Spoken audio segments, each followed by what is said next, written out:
Hello peoples, I am just giving you a very quick update from inside the house today, and nicely cleaned before I get all sweaty and nasty. Although it's overcast outside, I'm not really going to get to test the solar. I wanted to show you, I did write back to the place that sold me that window winder thing, that the torque converter, whatever they call it, that was used. I wrote back and I asked for a discount. I didn't ask for a full refund, but they gave me a full refund. So DK Hardware, eBay seller, they definitely stuck to their guns and provided refund when I complained, and I told them that it was a used part. And I sent them pictures. I just wanted to share that because lots of times these sellers will put up a big fight, or they won't want to cooperate. But they had no problem at all. Just give me a full refund, including shipping. So I got a free part. It's used. It might last a couple of months, might last a couple of years. Really won't know until I start torquing on it every day. So anyway, just a quick update for that. I'm going to go do this solar MT-50 mount. I'm going to mount that to the wall and run the cabling for that today. I got to dig this big box of cables right by my feet that I need to dig out and find a network cable long enough to reach through the bathroom area. So I'm going to do that today, and even though it's overcast, I should be getting some solar, so we'll go check that out shortly.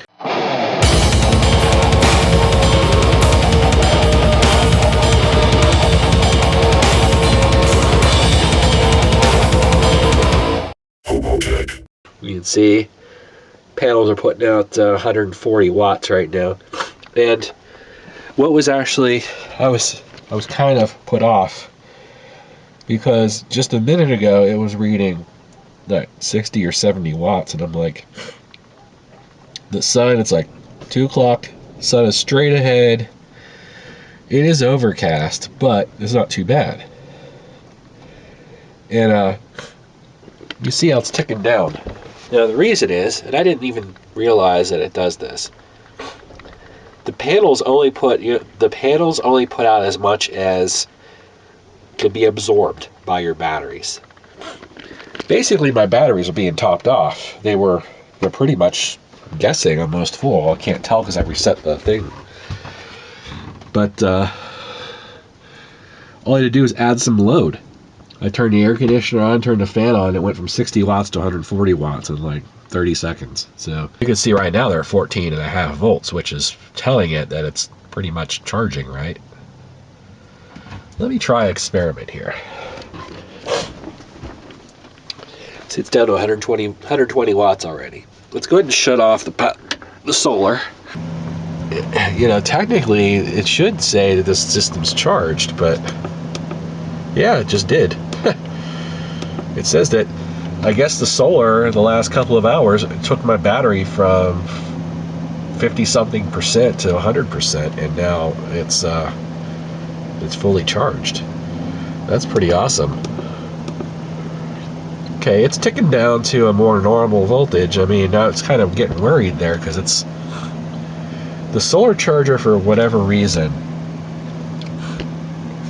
When I set it to flooded, it's programmed to boost it to 14.6.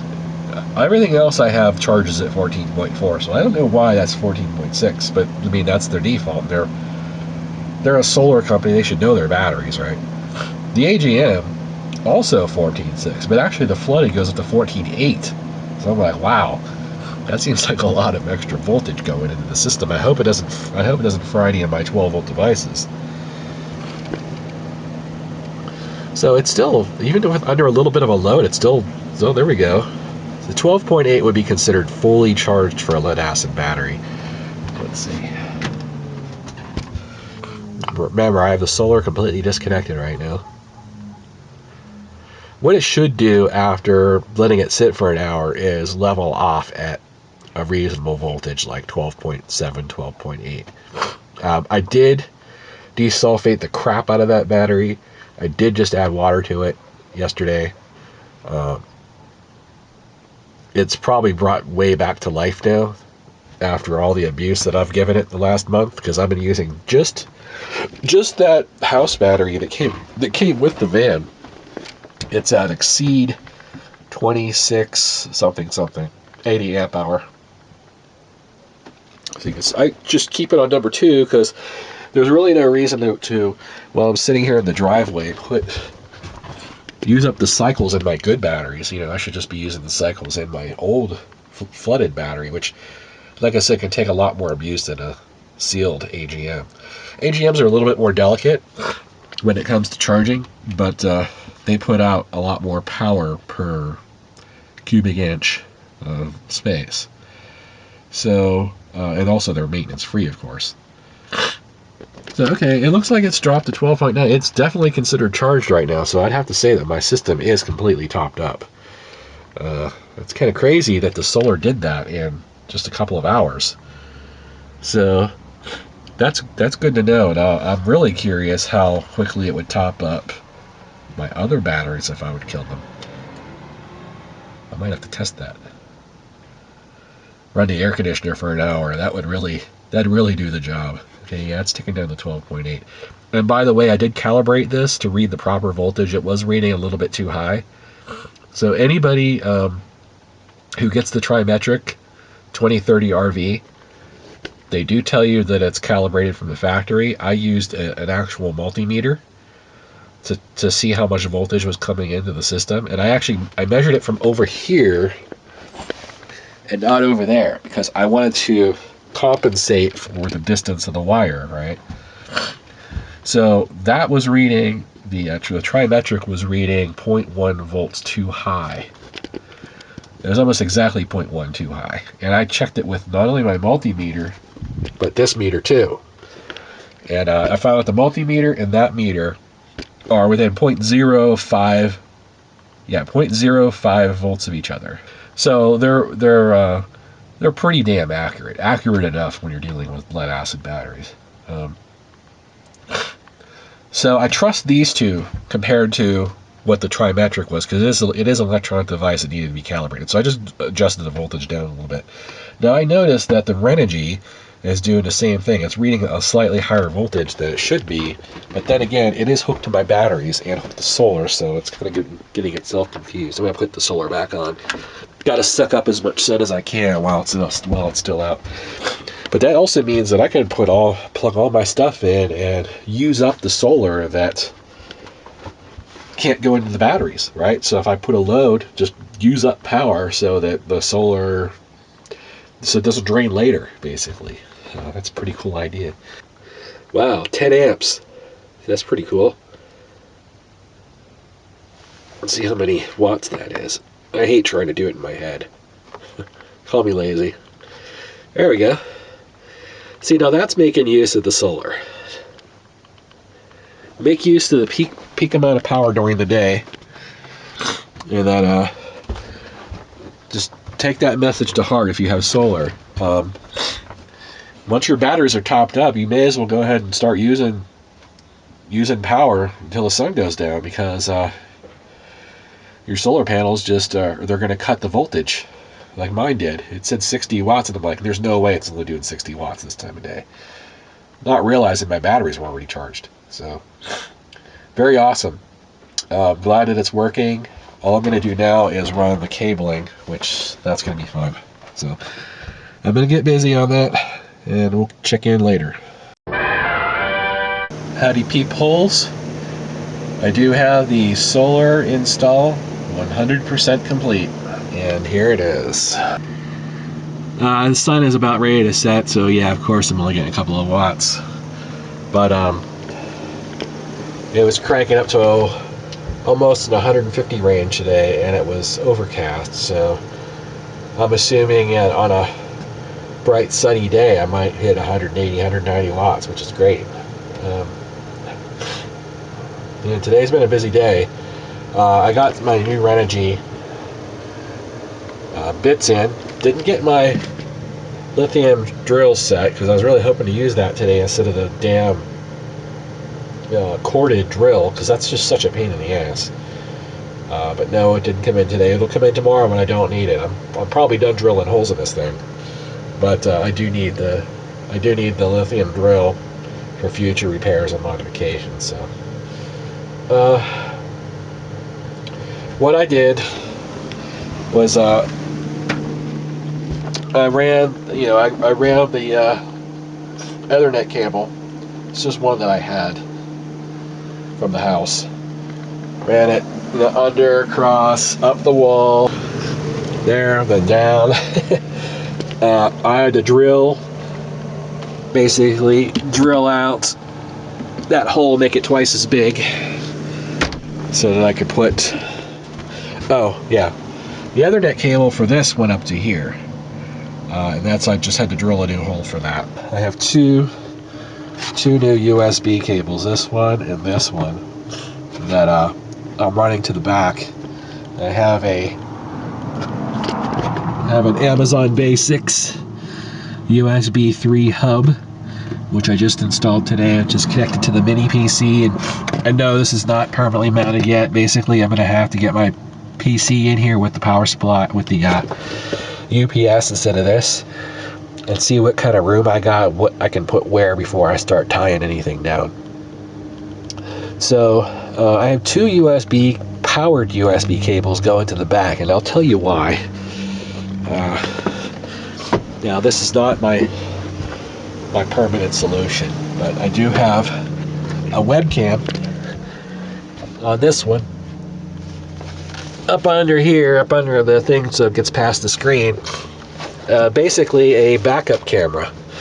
So I have a temporary way to see out the back of the van, even if the curtains close like it is right now. I have the mini PC set up to with a little web server that serves those images up. I'll test out the webcam thing, see how that works. I'm most likely going to wind up just installing a camera on the roof, night vision camera, and using that. So this is just a trial run. And I figured since I was drilling holes anyway, I may as well go up and run a powered USB. Now the second powered USB, I may or may not use, but I put it in because I kind of needed a second USB in the back for the bedroom, and I'll explain that another time. So solar did great today. I came in probably about 1 o'clock, and the battery was topped off. It was 14.4 volts. It was topped off. So that was awesome.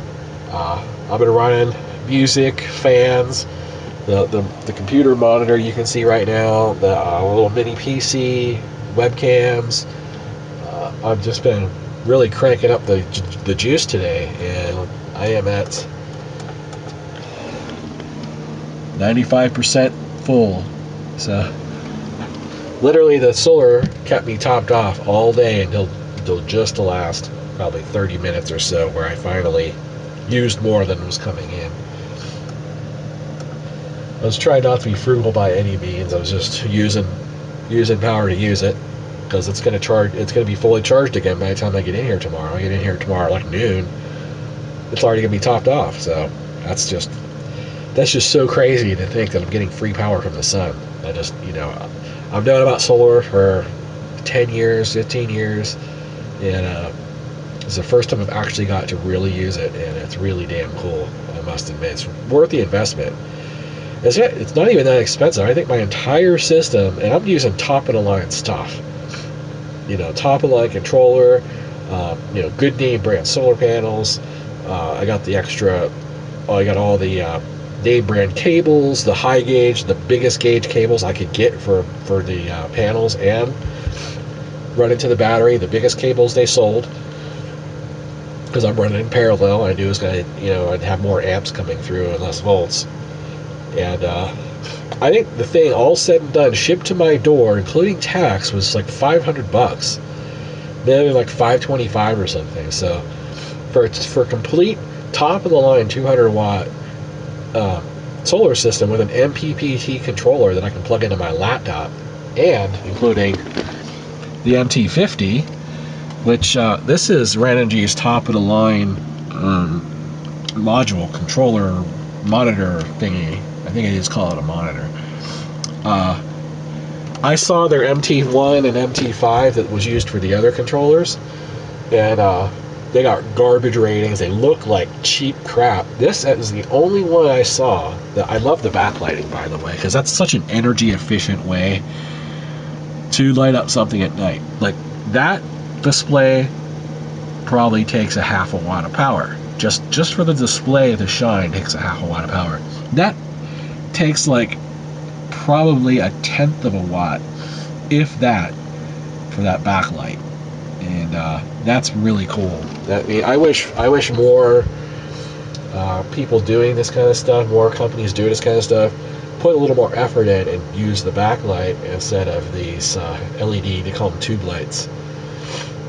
Because each one of those LEDs, for each segment of those numbers, takes a certain amount of power. You know, and you got a whole bunch of them right there. I think was it 9 per?